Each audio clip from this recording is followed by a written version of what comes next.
بسم الله الرحمن الرحیم. د المقدس خیره بنسټ قدرمندو لیدونکو سلامونه، نیکې هیلې، احترامات. درنو ملګرو، د بهر هیواد نه چې کوم ورور نغدي مرسته کړې وه، هغه راته کورنۍ په ګوته کړې وې چې دغه کورنۍ ته زما مرسته ویسه.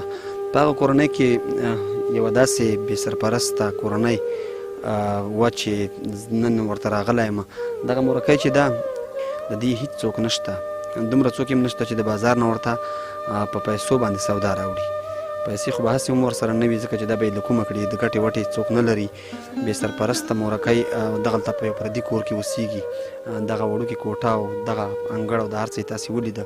یوه بله لور د هغه هم شله ده، یو یې وړوکی لمسی دی، بس هغه سره د ژوند شپې ورځې تېروي.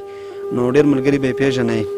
یو دغسې غربت دی، مخکې به بیا هم دومره ښه و چې کاروبارونه به روان وو، مورکۍ به تله، یو بل ته به یې سوال کوه، ځکه په ټول ګاونډ کې خلک پېژني چې دا کونډه ده، بچیان هم نه لري، ډېره بې سرپرسته ده او ډېره بې برخلیکه په دغه ځای کې پراته ده. نو موږ د هغه ورور مرسته دې ته راوړه، 3,500 افغانۍ هغه دې مورکۍ ته ورکوو. او تاسې نور ملګري هم چې څومره په هیواد کې دننه یاستئ یا بهر یاستئ، شتمن یې، دغه مو وخت دی، باور وکړئ ډېر یو سخت وخت په دې ولسونو باندې راغلی. یو طرف ته مرستیاګانې دي، وبا ده، او بل طرف ته دوهمه وبا چې دغه د جیب وبا ده، ځکه چې په جیب کې تا سره څه نه وي او تا ته 10-12 مریضان پراته وي، نو دا ډېره سخته ده. او داسې خلک لکه مورکۍ چې ده، چې د ډاکټر سره یا د دکاندار سره بیا یې دومره اعتبار هم نه لري چې هغوی ورته 2 ورځو په قرض باندې څه ورکړي، نو دغسې خلک بیا ډېر هم بد وي.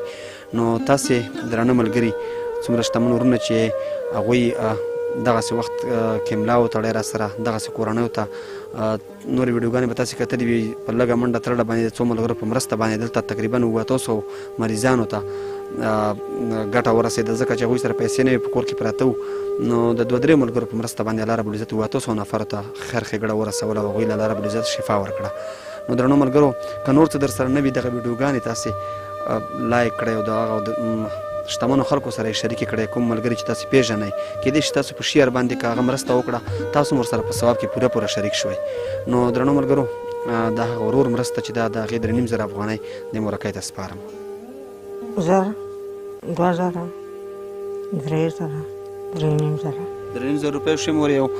یو ورور د بهر هیواد نه رالګلي، دغسې کونډو، یتیمانو، معلولینو لپاره چې هغوی څوک د ګټې وټې نه وي، او ډېره دعاګانې په لمانځه کې ورته کړه.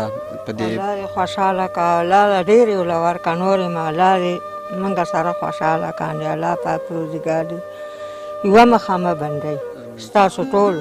امین.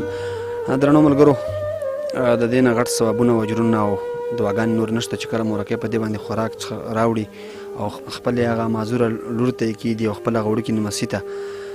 دا نن هم دا موږ دې پسې یو بل ځای ته ځواب ولېږل، دا نه وه ګرځېده چې پوښتنه مې ورنه وکړه، وایي چې ګرځېدم او دغه لور مې بیماره وه، هغې ته مې څه دوا د ډاکټر نه په سوال باندې غوښته. نو دغسې کورنۍ او دغسې واقعیتونه موږ روزانه په سترګو باندې وینو، خپله دغسې حالات ګورو، ډېر مو مجبوره کوي، خو بدبختانه هېڅ را سره نه وي. دغه یو کار مو په وس کې دی او په دې کې را سره ملا وتړئ.